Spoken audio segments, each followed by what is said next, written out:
Hello and welcome to 15-Minute Gamer. My name is Tony and this is a little bit of a video to do with a loot crate. And I brought you into Forza 7 because this is when, for me, a loot crate's changed when I opened up this game.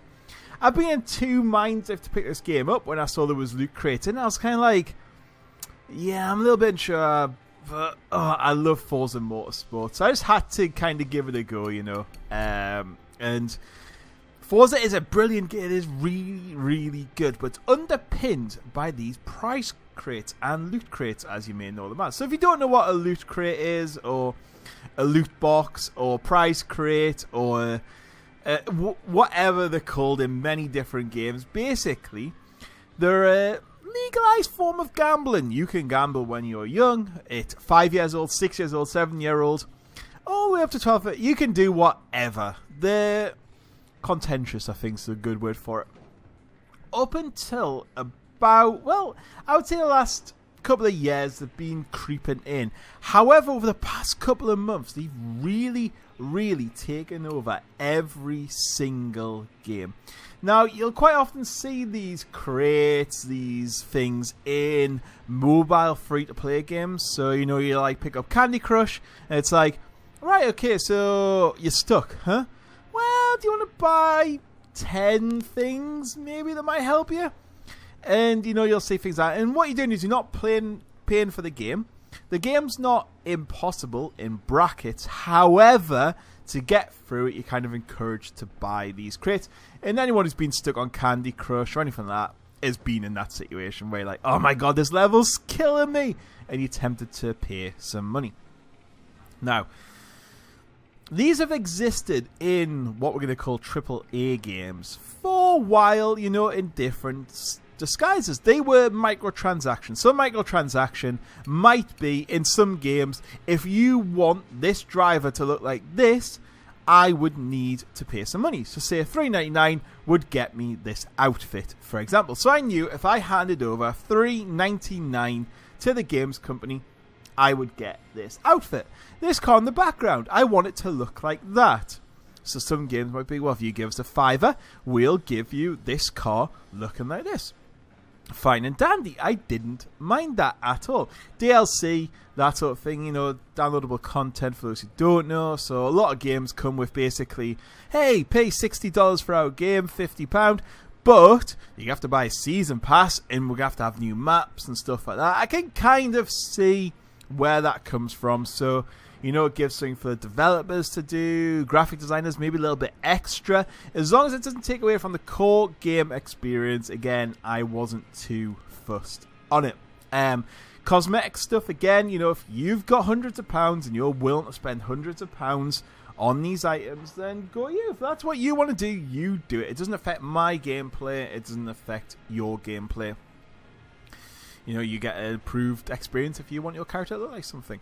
However, it's now starting to affect gameplay and games in a game I've already paid £60 or dollars or £40 or whatever for. So that's not a little amount of money.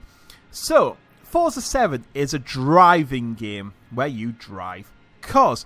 Forza Motorsport 6, what could happen if you wanted it on easy mode with all the assists on, you got a certain bonus of credits. So what that meant, if I was a player like I am who's not very good at driving, I would have all the assists on, driver difficulty down, and I would enjoy the game. Therefore, I didn't get a bonus credit because of that fact. Now, they've locked that behind a paywall. So what that basically means is that if I drop the driver difficulty up or down, I get credits. However, I can leave everything else on, and that's fine. I'll get the exact same amount of credits as everyone else. How I go about unlocking these extra credits is through these. So they're behind a paywall. So basically what the game's saying, if you want to earn extra credits, you need to earn credits to then spend credits on these boxes, to then earn more credits to spend on more boxes, to get more credits to spend more. And can you see where we're going with this? So A lot of games are kind of doing this, so there's a big controversy regarding Shadow of War at the moment. Shadow of War is a primarily single-player Lord of the Rings type game. The first one, Shadow of Mordor, I think it was called, was brilliant, really good game. This game, they've put things in, and on early reviews, it looks like it's been done at the detriment of the game. So what they've basically done is made the game so grindy, and you have to spend hours and hours and hours and hours playing it. Or, guess what you can do for some money? Ding, ding, ding. You can buy a crate which will speed it all up for you. So if you haven't got 25,000 hours to spend playing the game, which these guys have developed, they will help you by if you give them money, they will allow you to progress quicker. So again, you've spent $60 on this game, £50 on this game, whatever. They're now going, well, that's not it. You know, if you want to complete this without spending 120, 130 hours, just give us some money. Give us some money, and we will get you through quicker. So give us money. Give us money. Money. So can you see where this is going? Now, Forza 7 came, and I saw this, like I said before. And I was like, well, what do the prize crates mean? Let's click into them and have a little look. Now, so far, these can only be bought with in-game money. So that is what they're doing. They have said it will come across and be available for money soon enough. So I'll be able to buy real-world money into a game to get these things. What do these contain? So, and why it's basic gambling is I would spend 300,000 credits. I currently have 201,000 credits. For that, I'll get a chance for a legendary car. I will then also get a car, driver gear, mods, badges, guaranteed. So basically, I'm guaranteed this. If I want to spend 240 credits, I got a chance for legendary driver gear, a car, driver gear, mods. If I want to spend down here, 150, chance for super rare items. Guaranteed 4 items, that may include blah blah. I can also get some basics. That one's just got 4 mods. They've got some premium mods. They've got some mixed crit basics. So for that, I'll get a car, something else. And there we go. I don't have any crates at the moment on my thing. I did purchase this one here at the top, the £300,000 one, because the game does start you off with a generous amount of money. So I was like, I'm going to give that a go. I got a shit car. I got a few mods and a badge and my driver gear. I can't even remember what it was. I just spent 300 grand of this in-game money on here. Now, each race gives you about 20,000 credits. So to get to that point, I have to do, let's have a look at this, 5, 10, 15 races just to buy this crate. However, along the way to take part in a race, if I click on the Driver's Cup, I need to buy cars. So, this one here, I have no cars in this class. So if I want to buy a car, I need to come in here and buy a car to take part in this race. So we've got all these cars in here. Let's see how much they cost. Let's click on that one. 235 grand, 87 grand, 48 grand, and 47,500. So you can see the price difference in there. So it's not only that I've got to do 25 races, I also need to find the money for these. So let's click on, I think this is the one for Formula E. So a Formula E car, how much is the Formula 1 car? 180,000 of these credits. So, as you can see, to get into them, I have to buy money. Each one of them events contains 4 or 5 races, so per session you're going to get about 100 grand back.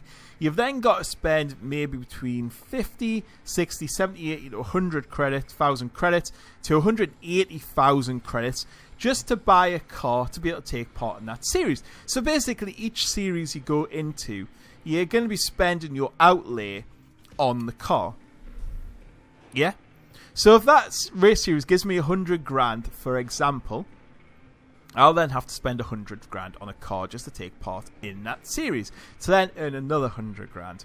So, what I can do though is, and when it comes to real world money, go, screw this, I haven't got time. And maybe I could gamble my money on some random loot crate.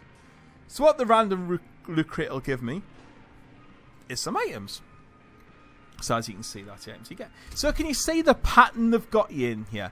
They've deliberately made the game, and the game's always been a little bit grindy anyway, but they're making the game a little bit more grindy so that what you have to do is basically either race for hours, or I can just go and click a prize crate, which will then give me modifications to put on my race, which equal more XP, more credits, more everything, which will then let me level up quicker and so forth. Now, you might be thinking, it sounds quite a lot. Also, on each race series, you have to build up car points. So, car points allow you to buy cars. So if we go to my car collection up here, isn't just a great way to have we're going to let this person shut up. It's also a solid way to get better rewards. The more cars you get, the better your milestone rewards will be. So I'm level 3 at the moment. So you have to own a certain amount of cars in this field to be able to progress onto the next field. So you can see here, I'm almost on level 4,000. So the average car here, what, 180, 180, 105, 205, 180. So they're round about the 200 grand mark. Yeah, can you see that? Once I get to tier 4, now it doesn't even tell me what they cost. I would probably guess a lot more than that. I would probably guess they're like way more. I only have 2 cars in there at the moment. And then there's tier 5, which are legendary cars. I own 1, which is that one. I think that's what I... No, did I unlock that? I can't remember. I was going to try and see if I could see. Yes, I own 1 in that class already. I can't even remember what I got in my crate. Out of that, I do own a limo. So can you see the issue? So I've got to unlock so many of these cars to be able to progress to the next tier, to race in the next racing series easily. That's what it tells me to do. So if I want to complete this racing series, so we'll go home, Drivers' Cup. If we go into the Seeker Championship, for example, this is the first championship you get involved with. So I want to take part in this race of Rise of Supercar. Can I take part? No, I need level 4 to be able to do that. So I can't take part in that. So on there, I can't take part at all on there. In here, can I take part in everything? Yeah, I can take part in everything. So that's good. I can take part in all of these. So that's good. But I've got to buy the cars each time. So I don't own a single one of them. Don't own a single one of them. Don't own a single one of them. Don't own a single one of them. So let's see. Let's Rally Hero it. Near unlimited power and aerodynamics. How much are you? Group B rally 180, 245, or 180. So to get that, I need to spend all my spare cash to do that. I'm then going to get about 100 grand back as we go through. Or I can purchase a loot crate. Now can you see how this is good?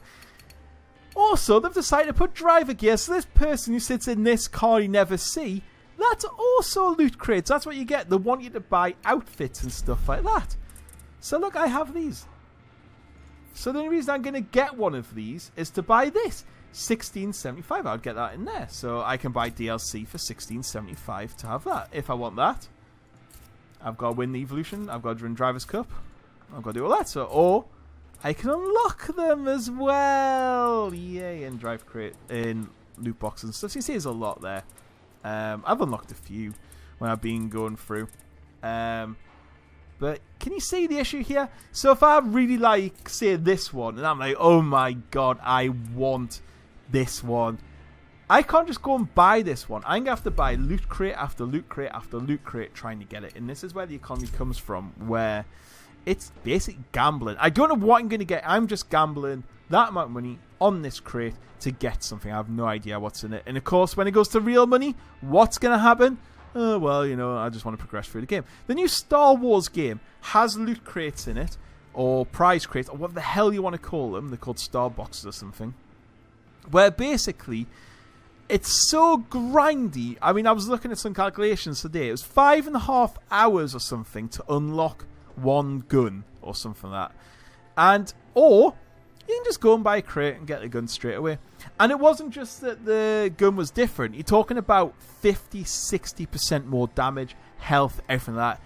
It's basically whoever can afford to spend the $60 on the game and then the loot crate is going to win.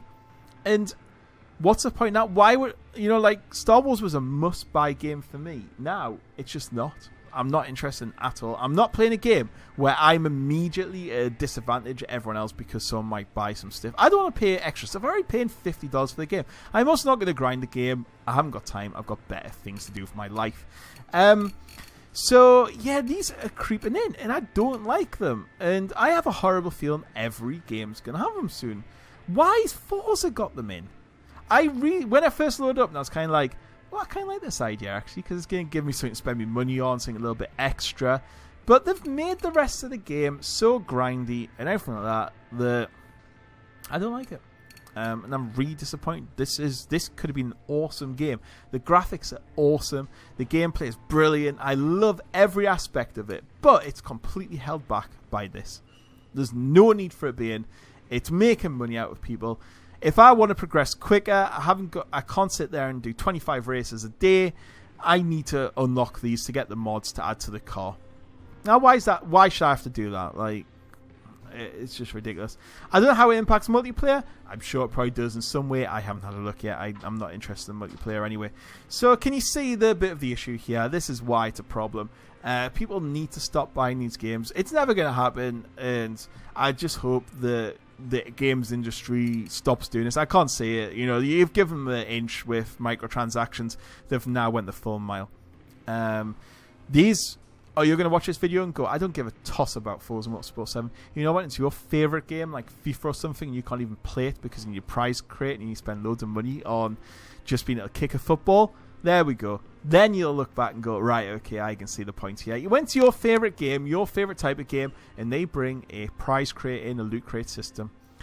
NBA has it really badly where you have to pay so much to upgrade your thing. It was so stupid, like 5 games of basketball each level. But unfortunately, because you're not good enough, you have to buy the loot crates. You can't go up. You have to just grind for hours and hours and hours in a free-to-play game. Fine, if that's how you want to make the game, I'm fine with that. If that's how you're going to make a game I've paid $40, $50 for, I'm going to stop buying new games because it's ridiculous. I'm not buying games to sit and have to grind just to go up a level. Like, what happened to real progression here? Why can't I progress on my own? I shouldn't have to rely on prize crates to give me bonuses and stuff just to get there quicker. Like, everyone should be given the same chance.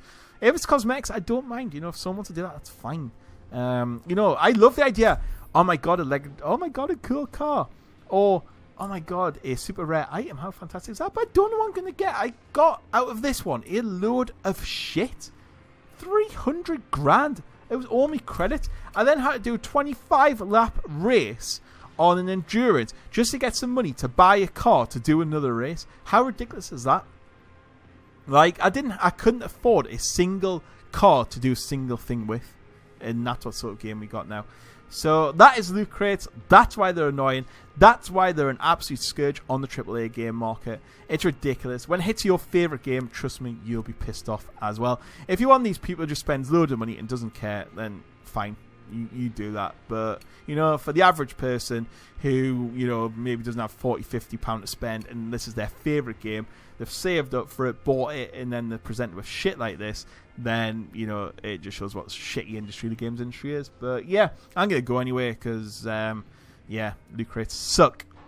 And I'm going to play some Forza because I love this game, but it's not going to hold me interest much longer, so I'm trying to get some playing in before I completely lose interest. And I'll catch you later. Goodbye.